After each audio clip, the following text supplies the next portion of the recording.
న్యూస్కి స్వాగతం. అందరికీ నమస్కారం. నా పేరు నాగవర్ధిని. నాకు నా భర్త లచ్చిరామ్కి 5 సంవత్సరాలుగా గొడవలు జరుగుతున్నాయి. నేను డివోర్స్ కేసు కూడా వేసుకున్నాను.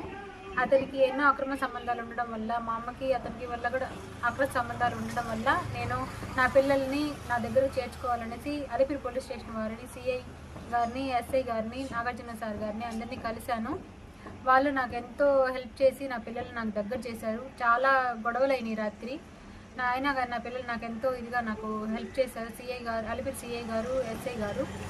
ఇప్పుడు ఇలా నేను ప్రెస్ వాళ్ళని అందరిని సంప్రదించి నా పిల్లల్ని అందరినీ దగ్గర చేసుకుంటున్నాననే ఉద్దేశంతో మా అమ్మ, నా భర్త, మా నాన్న శ్యామల, కృష్ణప్రసాద్, లచ్చిరామ్ వీళ్ళందరూ కలిసి ప్రెస్ వాళ్ళతో వేరే వ్యక్తులతో నాకు సంబంధం ఉంది అనేసి నన్ను ఇబ్బంది పెడుతున్నారు. నేను వాళ్ళ వల్ల ప్రాణహాని ఉంది నాకు నా పిల్లలకి.